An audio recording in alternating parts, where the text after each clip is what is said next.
much lighter. Sleeping pill refill, shit don't even feel real. Slipping down a steep hill, sick of chasing. Alright, hello everybody. I am back for my third episode. I know I didn't ask you guys this time which song you wanted me to do, so I've just decided. I'm gonna do Lighter. 1128 Freestyle and Lighter are the first songs that I wrote when I got out of rehab. I think I said it with 1128 Freestyle also. Really worried about when I got out of rehab and getting back into music, I was still gonna be able to, write about the same things. Again, for this one, there's no music video, so I'm just gonna play clips of the song. I was informed that my last video for Humpty Dumpty, the audio whenever I would play the song was messed up and all distorted. I think that because I turned up the audio for my voice because it's so quiet, and then it turned up the audio for the other parts too, but on my end and on the video I saved, it sounded completely fine on the computer, in headphones, and on my phone. But the second I uploaded it, hopefully it was still okay and that you guys enjoyed it. I did get asked a couple good questions in the comments too. It was from 1128 Freestyle, but so I wanted to go through those also. I'll probably do that at the end, I'm thinking. Yes, let's get into it. So what inspired this song? Kind of like I said, it was one of the first songs along with 1128 Freestyle that I wrote after I got out of rehab. I wanted to shout out Vez. I love this beat so much. Like Humpty Dumpty, the beat did inspire me. I really liked the beat. I feel like with 1128 Freestyle, it's obviously a lot more like aggressive and in what I'm saying, kind of. With Lighter, I feel like it's more almost like motivating, more encouraging, the relief of feeling sober and not having the weight of addiction on my back anymore. Like a lot of my songs, I wrote the verses for this first and then the hook because I knew I wanted it to be like a singy kind of hook, but I'm not great with melodies, so shout out Shay Michael for helping me come up with the hook. It's simple, but it's catchy and it says a lot, so I'm gonna play it.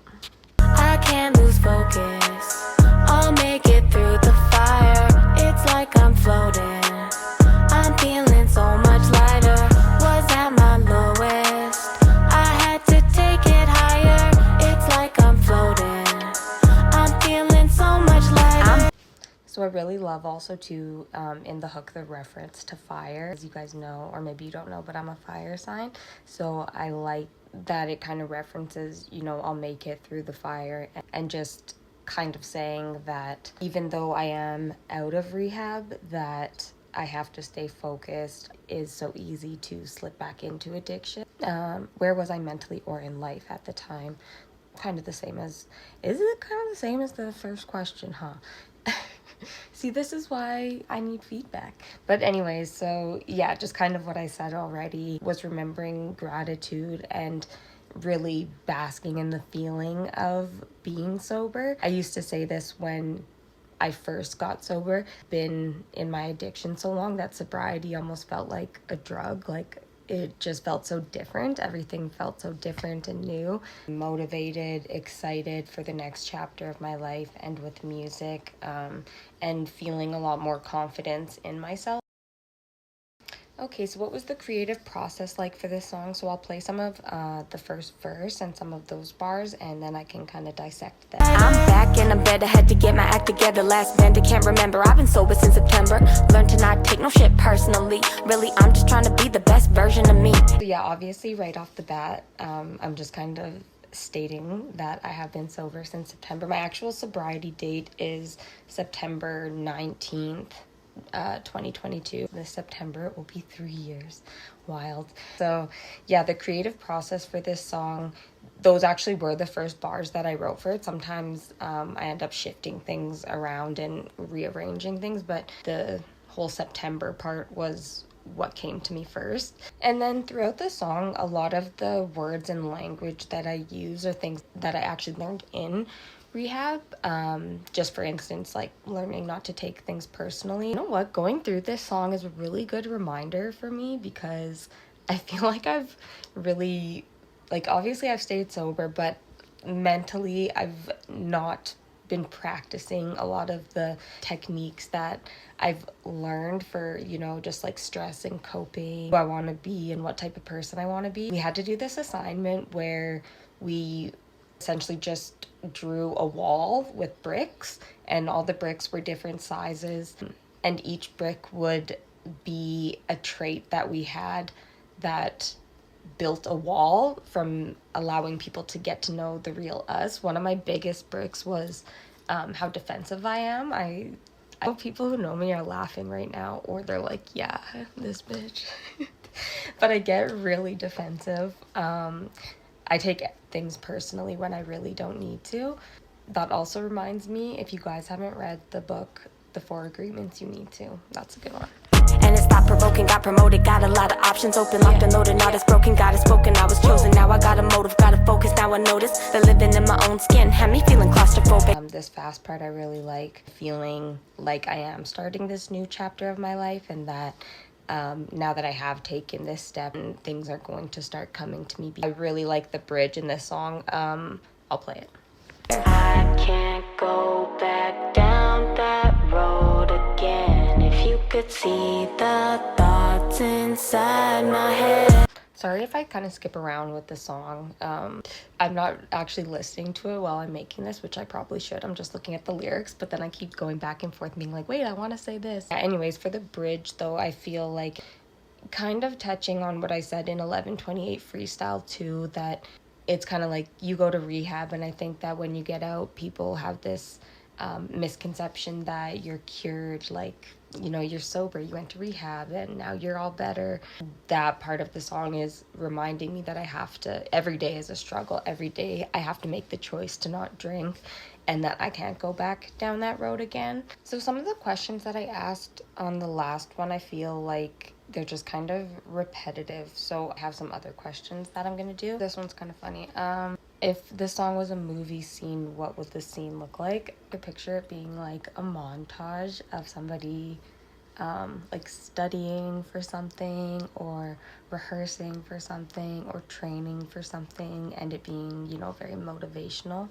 And yeah, maybe just like coming back from a loss. Sleeping pill refill, shit don't even feel real. Slipping down a steep hill, sick of chasing cheap thrills. Be calm, be cool, had to learn to be still. Stay motivated and patient as my dream builds.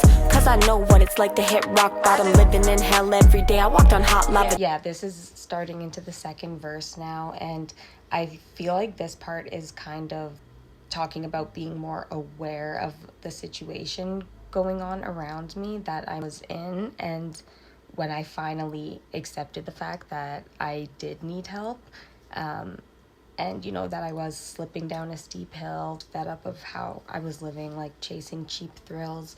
Anytime I'd see somebody post about being sober, I always felt like, oh my God, it just seems like such a boss move, like you don't drink anymore. I just really wanted that, but I never saw myself being sober. Another thing I learned in rehab too was that because the alcohol really just numbed all of the negative feelings that I had, but it also numbed and dulled all of the good feelings that I had too. So when I quit drinking, it was so nice to just be excited for simple things, like going outside for a walk, like hanging out with my family, all of these things that I honestly didn't do when I was drinking, because all I was looking forward to was getting alcohol. Talking about being patient, and which I'm not. It's so hard not to compare yourself to what other people are doing. That affect how you feel about yourself and your music. Cause I know what it's like to hit rock bottom. Living in hell every day, I walked on hot lava. Just can't forget to breathe, invest my energy, protect my inner peace, don't let it get to me. No take two, bitch, I get it on the first try. Never give up, man, I made it through my worst nights. Vision finally clear, I can see past the blurred lines. Cause being bad is my motherfucking birthright. Reminding myself to be patient, and that my journey is completely different than everybody else's. Everybody's journey is very unique to them, including my artistic journey. Yeah, no take two, I get it on the first try. Just saying, like, I can do this, I'm gonna do it, I got this. All of these things, and getting sober, working on myself, and taking initiative to go on this journey and better myself makes me feel like more of a bad bitch. And then a fun fact about this song is it got me into the top 50 CBC's music artist searchlight, the top 50 out of all the artists in Canada that applied. So what it's called, the searchlight. I always want to say Spotlight, so then I get it messed up. But anyways, CBC Music Artist Spotlight. Searchlight. I apologize if this one isn't as in-depth. Like with some of my songs, they are going to be kind of repetitive. Hopefully as I keep doing them, I can kind of think of other questions or answer more of your guys' questions. Which, speaking of, I'm gonna bring up this comment that somebody said to me on 11/28 freestyle. So yeah, this, I think that anybody who works in EMS or I don't know, probably any healthcare or medicine, wonder how their patients are doing. I think with EMS especially though, because we're the first point of contact and then we end up handing them off to the hospital to a higher level of care, that we often, that's kind of it. Then we do our paperwork and then we're back out on the road, on to the next one. So, but I mean, those things stay with you. I don't know where you live, and everywhere is different how their EMS works, and whatnot. And with confidentiality, that's probably the biggest thing. If it's us trying to reach out to them, because we can't just pull up people's names and their confidential information. And we'll say that when I lived up north in High Prairie, it was a lot easier to find out how patients were doing because the community was so small and there was just the one hospital. Downtime, our station was actually connected to the hospital, so we would be able to go over and ask the doctors or the nurses, like, how's that patient doing? So we often did get to find out how people were doing. I think that in the bigger cities, it's probably a bit harder because you're going to different hospitals and the volume of calls is just so much bigger. As I know, in terms of a patient reaching out, any reason that you shouldn't be able to, there's usually a contact, like a public relations person that people can talk to. That it probably is very healing to be able to talk to the people who helped you. Personally had people thank me later, but they had to come and find us. But I don't know on the patient side how you go about thanking them, but I know that you can because we often would get, like thank you cards or. So yeah, I think that is it for this one. Again, I don't know. I watch these back and I hope that they make sense to you guys because I know they're kind of choppy and I'm kind of all over the place sometimes, but super awesome that you guys have been watching them. I think my first one, if it was a song and it had like only 100 views, I'd be like, nobody likes the song. But when it's something this personal and this long and 100 people watch it, it means a lot to me. So yeah, thank you guys so much. It encourages me to keep doing these, and like I said before, I think that it's actually really good I go back through some of these songs and lyrics because this one especially is a really good reminder of things that I learned in rehab. Oh yeah, and check it, kiss whoever the fuck you want. Happy Pride. I had to take it higher, it's like I'm floating.